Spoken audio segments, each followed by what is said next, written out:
Good morning, students. Today we will learn part E question answer of fourth chapter. First question is define force. Force को define करना है. Is it necessary for the two bodies to be in direct contact for a force to exist between them? Explain with example. क्या ये ज़रूरी है कि दो bodies जब डायरेक्ट कॉन्टैक्ट में होंगी एक दूसरे के तभी उन पर फोर्स अप्लाई होगा? इस स्टेटमेंट को आपने जस्टिफाई करना है एक एग्जांपल के साथ में. सबसे पहले हमें फोर्स को डिफाइन करना है. फोर्स क्या है? फोर्स इज इधर पुश और पुल. फोर्स में या तो हम किसी चीज़ को पुश करेंगे या फिर पुल करते हैं. Upon an object resulting from its interaction with another object. जब पुश या पुल करेंगे तो ऑब्जेक्ट जो है वो दूसरे ऑब्जेक्ट के साथ में इंटरेक्ट करेगा. इंटरेक्ट मीन्स इधर अट्रैक्शन और रिपल्शन. या तो ऑब्जेक्ट अट्रैक्ट करेंगे या फिर रिपेल करेंगे. फिर पूछ रखा था क्या दो बॉडीज का डायरेक्ट कांटेक्ट में होना ज़रूरी है? No, it is not necessary because there is an interaction between different bodies due to action at a distance force. ऐसा ज़रूरी नहीं है कि डायरेक्ट कांटेक्ट में होंगे ऑब्जेक्ट तभी उनके ऊपर फोर्स अप्लाई होगा. फॉर एग्जांपल ग्रेविटेशनल फोर्स है, इलेक्ट्रिकल फोर्स है, उन केसेस के अंदर ऑब्जेक्ट जो है वो दोनों डायरेक्ट कांटेक्ट में नहीं होते. नेक्स्ट आपसे पूछ रखा है second question. State 3 effects of force giving suitable examples. Effect of force बहुत ज़्यादा इंपॉर्टेंट क्वेश्चन है. आपसे इफेक्ट ऑफ फोर्स के साथ एग्जाम्पल भी पूछे जा सकते हैं या फिर इफेक्ट ऑफ फोर्स सीधा भी पूछा जा सकता है. फर्स्ट दे रखा है आपको force can change position of the body. Force से किसी भी ऑब्जेक्ट की पोजीशन को चेंज किया जा सकता है. फॉर एग्जांपल कोई बॉल या फिर स्टेशनरी ऑब्जेक्ट, स्टेशनरी का मतलब रेस्ट पोजीशन पे है, वो मूव कर सकता है ऑब्जेक्ट, मतलब उसकी पोजीशन में चेंज आ सकता है. कैसे? जब हम उसके ऊपर फोर्स अप्लाई करेंगे. या फिर उस ऑब्जेक्ट को की पोजीशन में चेंज कैसे ला सकते हैं? उसको हम स्टॉप करके. स्टॉप कैसे करेंगे? जब फोर्स को ज़ीरो कर देंगे. तो फर्स्ट केस में क्या बताया हमने? फोर्स से किसी भी बॉडी की पोजीशन में चेंज आ सकता है. पोजीशन में चेंज कैसे आया? या तो ऑब्जेक्ट मूव करेगा या फिर रेस्ट पोजीशन पे हो जाएगा. नेक्स्ट है force can change shape and size of object. Force से किसी भी ऑब्जेक्ट के शेप और साइज को भी चेंज किया जा सकता है. For example we can change the shape और size of an inflated balloon by gently pressing between our palms. Palms क्या होता है? हथेली. अपने हाथ के बीच में अगर हम बलून को प्रेस करें तो क्या कर सकते हैं? बलून की शेप को चेंज किया जा सकता है ना, शेप को भी और साइज़ को. तो फोर्स अप्लाई करा जब हमने किसी ऑब्जेक्ट पे, तो फोर्स अप्लाई करके हम किसी भी ऑब्जेक्ट के शेप और साइज़ को भी चेंज कर सकते हैं. एग्जाम्पल किसका दिया? बलून का. नेक्स्ट है फोर्स से हम डायरेक्शन को भी चेंज कर सकते हैं. डायरेक्शन को कैसे? For example we can change the direction of ball coming towards our side with the help of bat. अगर हम बॉल को बैट से हिट करते हैं तो बॉल की डायरेक्शन को भी चेंज किया जा सकता है. हिट किसी एंगल से करेंगे. अगर हम सीधा हिट करते हैं तो बॉल सीधा मूव करेगी. अगर किसी एंगल से हिट करेंगे 30-60 डिग्री के एंगल से तो बॉल की डायरेक्शन को भी चेंज कर सकते हैं. डायरेक्शन को चेंज किसकी हेल्प से कर रहे हैं? फोर्स की. तीनों पॉइंट क्लियर हो गए. फोर्स से पोजीशन को, शेप, साइज को और डायरेक्शन को चेंज किया जा सकता है. नेक्स्ट रीजनिंग क्वेश्चंस हैं. ये क्वेश्चन बहुत ज़्यादा इंपॉर्टेंट है, so listen carefully. First question है snow shoes are more effective than ordinary shoes for walking on snow. Snow means बर्फ़ पे चलने के लिए स्नो शूज़ ज़्यादा इफेक्टिव होते हैं. अगर आप किसी हिल एरिया पे गए हो तो वहाँ पर आपको लगता है कि शूज़ मिलते हैं, गम शूज़ मिलते हैं वहाँ चलने के लिए, वो ज़्यादा इफेक्टिव होते हैं ऑर्डिनरी शूज़ के बजाय. किस लिए? The snow shoes have large flat sole with the greater surface area in contact with snow. आपको पता है स्नो शूज़ का जो एरिया है वो कैसा होता है? ज़्यादा होगा. ड्यू टू दिस एरिया ज़्यादा है, आपको भी बताया था मैंने फर्स्ट डी पार्ट में, अगर एरिया ज़्यादा होगा तो प्रेशर कम होगा, क्योंकि प्रेशर एंड एरिया दोनों इन्वर्सली डिपेंड करते हैं. अब इसमें क्या बताया? एरिया ज़्यादा है तो प्रेशर कम लगेगा. प्रेशर कम लगेगा तो स्नो के अंदर जो हमारे शूज़ हैं वो सिंक नहीं होंगे, उसके अंदर गहराई में नहीं जाएंगे, और जिससे स्नो में चलना आसान हो जाएगा. क्लियर हुआ? स्नो शूज़ का एरिया ज़्यादा क्यों रखा जाता है? एरिया ज़्यादा होगा तो प्रेशर कम लगेगा. प्रेशर कम लगने की वजह से हम इजीली स्नो पर चल पाएंगे. हमारे शूज़ जो हैं वो स्नो के अंदर सिंक नहीं करेंगे. नेक्स्ट रीजनिंग क्वेश्चन है porter place a large round piece of cloth on their heads when they carry heavy loads. Porter को देखा होगा आपने, या फिर विलेजेस में जो लेडीज़ पानी भरने के लिए जाती हैं वो भी अपने पिक्चर पोट के नीचे कुछ कॉटन का कपड़ा रखती है नीचे, उसको राउंड शेप दे करके। या फिर इसी तरह से हैवी लोड्स, पोर्टर क्या करता है, जब भी अपने सिर के ऊपर कोई भारी सामान उठाता है तो उसके नीचे कपड़ा रख के उसको राउंड शेप में, उसके बाद हैवी लोड्स उठाता है। रीज़न क्या है इसका? Porter place a round piece of cloth on their head to increase the area of contact. उसको राउंड शेप देता है ताकि एरिया ज़्यादा हो जाए। एरिया ज़्यादा होगा तो जो भी वेट उसने उठाया हुआ है वो क्या कर लगेगा, कम हो जाएगा, and produce less pressure on their head. उसने जब कपड़े का राउंड शेप बना करके अपने सिर पर रखा तो इसे कपड़े का एरिया ज़्यादा हो गया। एरिया ज़्यादा हुआ तो प्रेशर कम होगा। किसका? जो उसने हैवी लोड उठा रखा है, हैवी लोड का प्रेशर कम होगा, जिसकी वजह से उसको हैवी लोड उठाना, पोर्टर जो है वो हैवी लोड को आसानी से उठा सकता है। इसलिए क्या करते हैं वो अपने नीचे, सिर के नीचे क्या करते हैं, कपड़ा रखते हैं वो। नेक्स्ट है, a sharp knife cuts vegetable and fruit more effectively than a blunt knife. Sharp knife से वेजिटेबल्स को और फ्रूट को कट करना आसान है देन अ ब्लंट। ब्लंट मतलब जो तीखा नहीं होता, प्लेन चाकू होता है, उससे वेजिटेबल्स को इजीली कट नहीं किया जा सकता। शार्प नाइफ से हम कट कर सकते हैं। किस लिए? क्योंकि शार्प नाइफ का एरिया कम होगा। एरिया कम है तो प्रेशर ज़्यादा होगा। ये थर्ड क्वेश्चन सारा इसी पर डिपेंड करता है, या तो एरिया कम होगा या फिर एरिया ज़्यादा।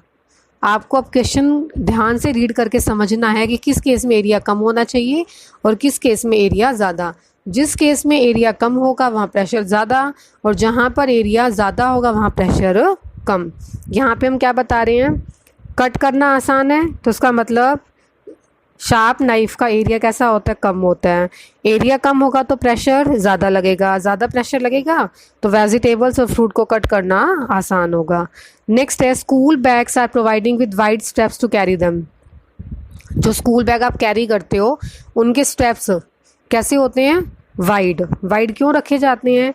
वाइड होंगे तो एरिया ज़्यादा होगा, एरिया ज़्यादा होगा तो प्रेशर कम लगेगा। आपके शोल्डर्स पे इतना वेट नहीं पड़ता, प्रेशर कम लगेगा आपके शोल्डर्स पे और आप अपने बैग को इजीली कैरी कर सकते हो। इसीलिए आपके जो बैग के स्ट्रैप्स होते हैं वो वाइड रखे जाते हैं। वाइड होंगे तो एरिया ज़्यादा होगा, प्रेशर कम लगेगा और आप अपने बैग को इजीली अपने शोल्डर्स पे कैरी कर सकोगे।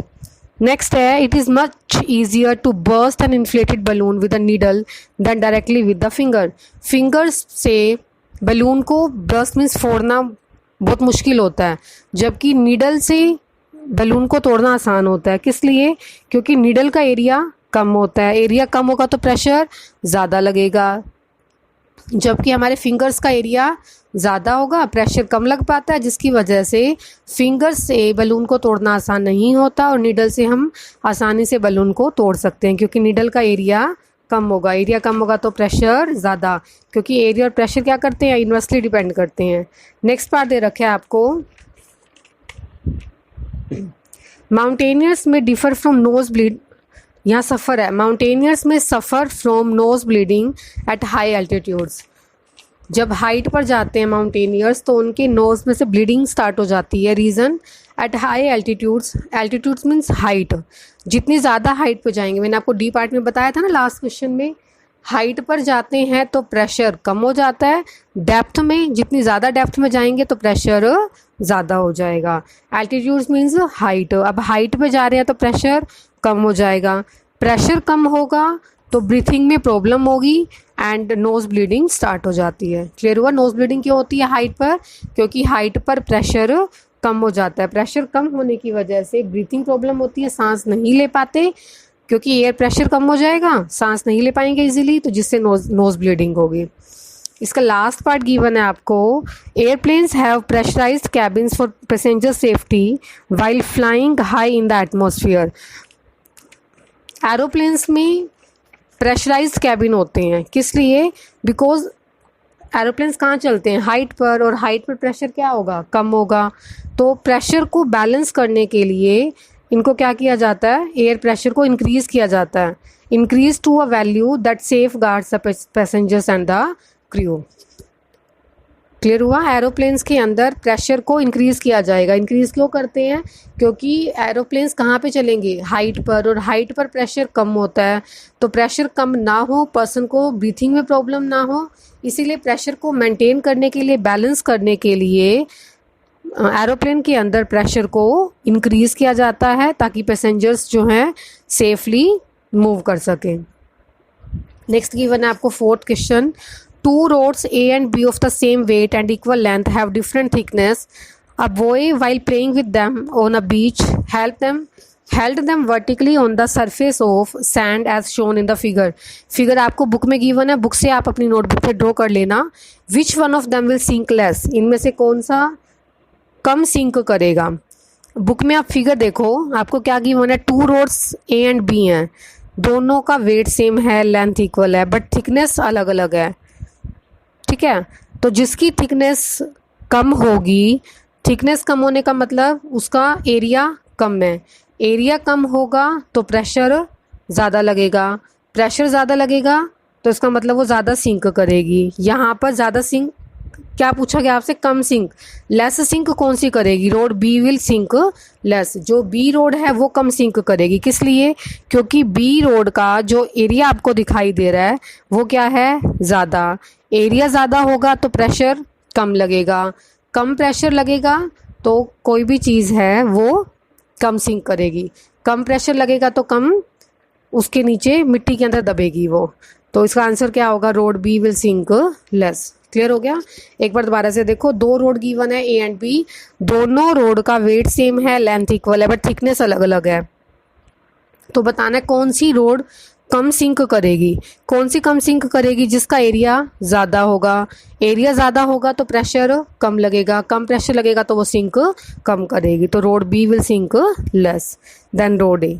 नेक्स्ट गिवन है आपको 3 holes A B and C are made in the empty can at different levels one over the other as shown in the figure. आपको फिगर में दिखाई दे रहा है, ये भी आप अपनी नोटबुक पे ड्रॉ कर लेना। 3 होल्स बना रखे हैं वहाँ पर A B and C. They are closed with an adhesive tape. Adhesive tape मतलब किसी भी सेलो टेप से आपने उसको क्लोज कर दिया। The can is now filled with water. पहले आपने होल करे किसी बोतल के अंदर, खाली बोतल के अंदर, फिर उसको क्या करा? टेप लगा दी, वाटर फिल कर दिया। जब आप टेप को रिमूव करोगे तो आप क्या ऑब्जर्व करते हो?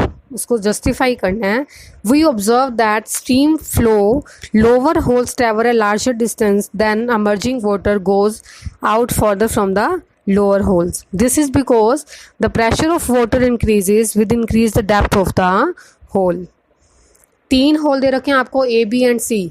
तो जब आप टेप को रिमूव करते हो, ये एक्टिविटी आप अपने घर पे करके देखना। चैप्टर रीडिंग के टाइम भी मैंने आपको बताया था ये एक्टिविटी करके देखने के लिए। कुछ स्टूडेंट्स ने कर ली है, जिन्होंने नहीं किया वो आप करके देखेंगे।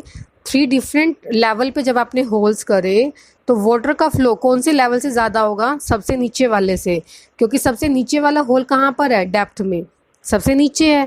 तो आपको क्या बताया गया इस चैप्टर में? जितनी ज़्यादा डेप्थ में जाते हैं तो उतना ज़्यादा प्रेशर लगेगा। प्रेशर ज़्यादा लगने की वजह से जो वाटर फॉल होगा, पानी गिरेगा, वो ज़्यादा डिस्टेंस कवर करेगा। कहाँ पर? सबसे नीचे वाले होल में। क्लियर हो गया? तीनों होल में से पानी का जो फ्लो होगा वो सबसे ज़्यादा कहाँ पर होगा? डेप्थ में होगा।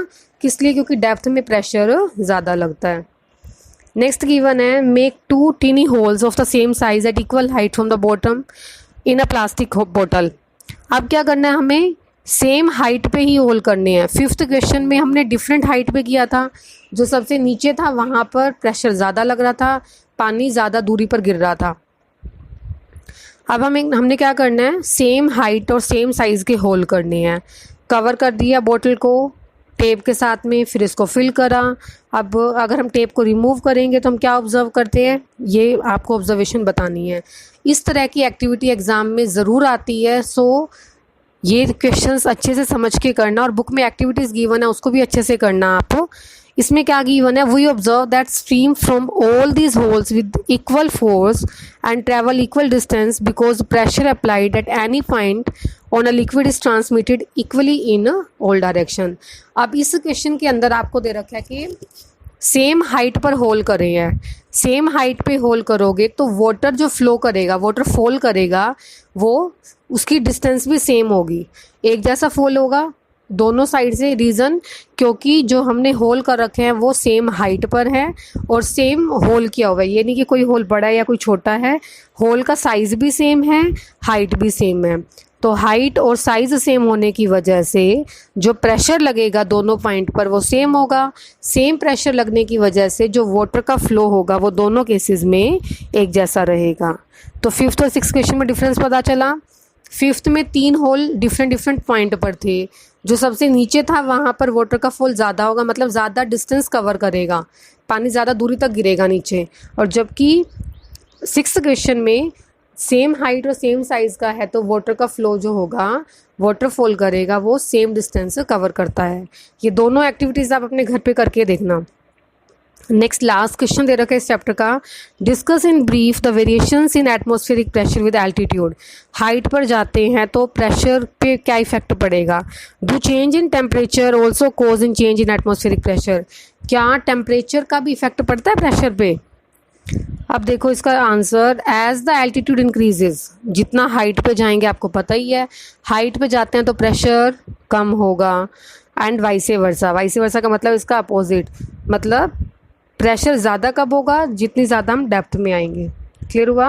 हाइट पर प्रेशर कम होता है। अब पूछ रहे हैं कि टेम्परेचर का इफेक्ट पड़ता है प्रेशर के ऊपर। Yes, change in temperature also change in atmospheric pressure. Temperature का इफेक्ट पड़ेगा किसके ऊपर, प्रेशर के ऊपर। Because as a temperature of atmospheric increases, temperature बढ़ेगा, एयर क्या हो जाएगी, लाइटर, एयर हल्की हो जाती है, and hence atmospheric pressure decreases, pressure कम हो जाएगा, एंड वाइस वर्सा। क्लियर हुआ। टेम्परेचर और प्रेशर जो है वो कैसे डिपेंड कर रहे हैं, इन्वर्सली। इन्वर्सली कैसे, टेम्परेचर बढ़ेगा तो प्रेशर जो है वो एटमॉस्फेरिक प्रेशर कम हो जाएगा, और जब टेम्परेचर कम होगा तो एटमॉस्फेरिक प्रेशर ज़्यादा हो जाता है। क्लियर हो गया। टेम्परेचर एंड प्रेशर जो है वो कैसे डिपेंड करते हैं, इन्वर्सली डिपेंड करेंगे। सो your homework is you have to learn part E of 4th chapter.